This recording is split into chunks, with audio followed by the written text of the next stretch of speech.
Obviously the pressure clean hopefully will get in the mold line. And not really hopefully, it's got to get the mold line. The gutter is filling up because you've got a debris field that's kind of accumulating there and here, and lots of stuff on top. And the gutter, its design is to help the house because you get water away from the house and it saves foundations from failure. And this one actually is working against you because it's not getting away, it's rerouting. And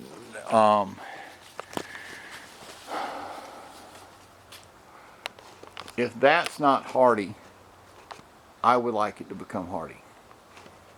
Which This left side entirely, all the way. You know, but what I'd like to do is get up there and let's poke it a little bit and see. In all honesty, I don't see anything bad here, except it's very, very dirty up in that area. And maybe the camera will tell us. But I don't see blisters. I don't see nail holes.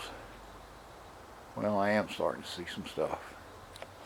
But if that's masonite, that's the most resilient masonite I've ever seen to be this dark, that much pine straw, that much water, and not be gone completely. No reason to do anything in the alcove. And when I look right up this edge, I'm looking at thicknesses as it intersects the roof. And where it gets wider, it's drinking water. So let me move away. My homeowner can look. And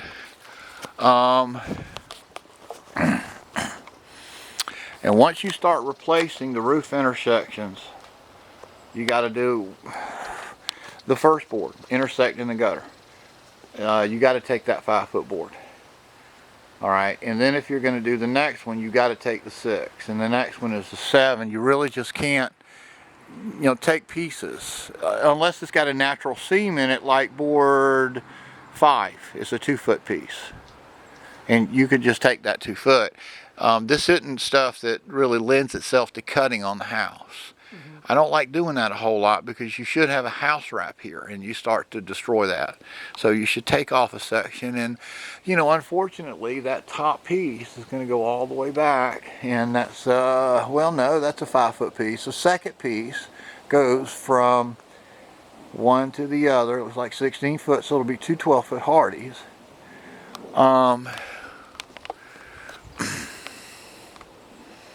I'll get my homeowner to help me decide, because I can make a case for a bunch of boards up here. And once you start taking some, and let me just show you with the camera.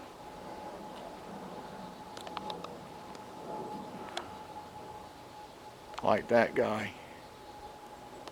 And another thing the code requires is to be 1 inch off the roof. And as you can see, it's not. And anyhow. So what to be 1 inch off the roof? Siding. You should be able to get your thumb in there, and you see a couple of pieces that's a farther away, others that are not. Moving around the garage. 1 inch off the roof in terms of, you mean the white? Where it intersects? Oh, this part here? Yeah. Yeah. Okay. And the siding will come from this side to that side, and you should be able to get a thumb or a finger, something between Oh, I see. it. So it's not touching. Need a little air. You know, just a little gap, a little so then air. You put something behind it, like flashing or something. You have. It, There's got to be metal back there, or your house would be soaking wet right now. Okay. And there's aluminum, and this aluminum flashing's already there. We like to leave the flashing alone, otherwise we get involved in shingles. Now, if we're going to do shingles and siding and flashing, that would be the ideal thing, because that'll carry you to the 22nd century. And when you have somebody do that, then you make pictures of it to show your buyer that, you know, look, we've done these wonderful things for you. So, you know, I'm just going to get your advice here. Because what's going to happen is we're going to start painting that. We're going to see those corners are gone. And probably the best thing for us to do is to give you an accurate ballpark of what it's going to take to remove and replace that line as it intersects the roof with hardy plank. And that So way, essentially you're talking about all of those all the way up to the top, or just up to the top of the roof on the left, or I which would leaves replace part hardy and part not, or is that what you're... whatever you tell me to. Let me know what to do it right. You know, well, you know, my homework assignment is going to be to say we want to replace from one under the gutter all the way to the top, or from one under the gutter all the way to the apex. You don't want to replace stuff you don't have to replace. Okay. And I don't see anything wrong with counting from top down: 1, 2, 3, 4, 5, 6, 7, 8. And as far as I'm concerned, we could leave those 8 boards alone, because just looking at them here, I don't see anything wrong with them. I mean, you know, you got some marks, a few little aberrations, but you know, that's the other school of thought. So once you're up there, but you know, it's pretty safe for us to work on that roof, believe it or not. But then once we start to get up there, then we've got ladders on very steep roofs. And I'm trying to keep things safe for Craftsman and affordable for customers. Okay. So I would probably leave the top ones alone, just because we don't need to, and maybe just paint it. That side of the dormer was okay. This side, see what the camera shows us. All right, the first board will be the worst one. The corner right there is dark, but I don't know if it's rotted. And the rest of the boards, that corner and number 2 right there, doesn't look real good. But I don't know if it's there to the point where we need to replace it. Dormer 1, garage, that looks fine. On the inside, I don't know how it could look any better, except not showing nail holes. I think that one is fine as well. The aberration you see in it is not a hole, it's a leaf. It's got some mold on it, but you wash the mold off, and I think that one's fine. Taking a minute to look at this garage. Clean really well. Screens off clean. Let it dry thoroughly. Caulking all the nail holes, all the seams with a lifetime warranty. Paintable. I saw a couple of points. The bottom board has got some aberrations like this. Well, let's see if I can. There. Like that. And like that. And like this. And my homeowner's going to say, Lee, that doesn't bother me. Sand it. Paint it. It'll be fine. And I will agree with him. Or he's going to say, Lee, that bothers me. How about get me a new board? And I'll say, okay. There's another spot on the bottom one. You can see these are just starting. See? They're just beginning.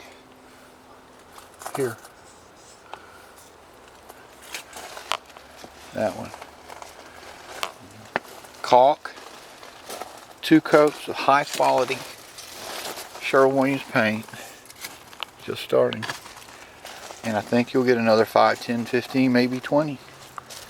Well, now I'm starting to agree about that bottom board in full, because that doesn't look good. And if you're going to do it, things like this, caulk all those nail holes.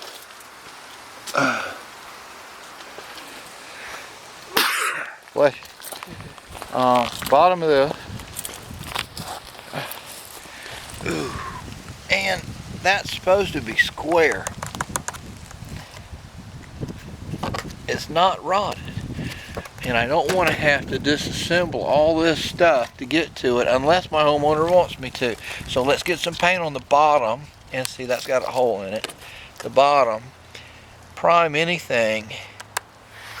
And we've got a couple of different colors back here.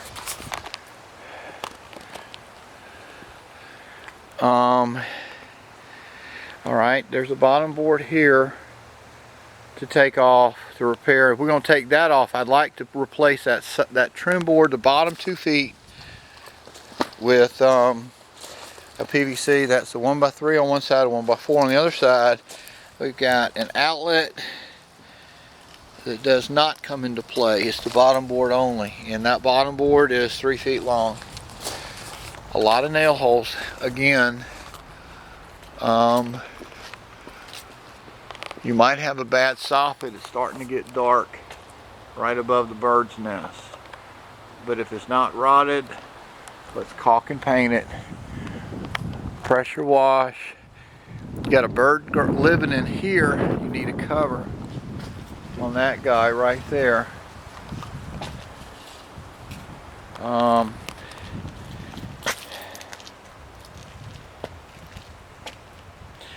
Alright, that's only 2 feet long.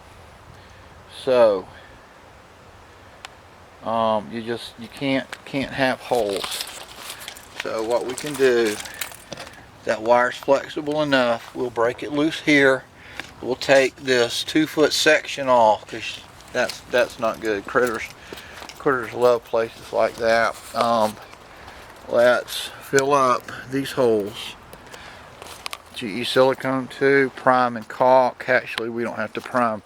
This stuff comes pre-primed. If and when these starts rotting, rough for now, they need prime and paint.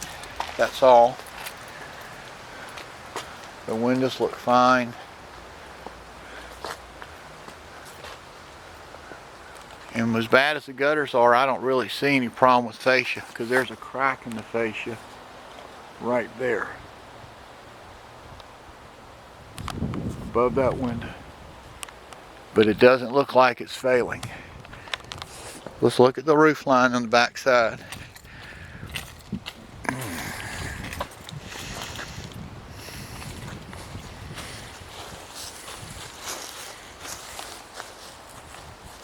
Not as far back as you want to go. I was trying, looking in. You're going to the left of it, and it's kind of hitting you in the head in a second. I've had worse things hit me in the head. Get the roof clean, and that side does not look bad from what I can see. Let's see if the camera gives us anything better.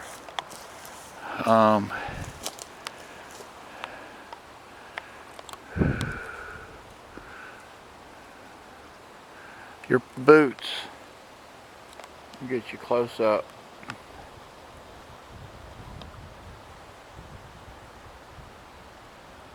Alright, it looks like there's a hole in that boot, but I'll tell you right now, it's the shimmer of the afternoon sun. Your boots look good. That's probably the primary leak point if you start getting water in your house, is the boots. Just the rubber bead that the top has failed. The back of this house, I've already kind of poking around when I'm looking at the deck. It looks fine. Would probably like to get that cover tight. I've never seen so much coax coming into a home before. But boy, that is and I would advise my homeowner, please put a lock on the electric. Not living in Durham, probably not as important, but if anybody wanted to mess with you real bad, all they have to do is slip a breaker in there. It'd take you forever to figure out what it was. Or they could take the breakers. They could take your panel. But there's really nothing that I saw back here.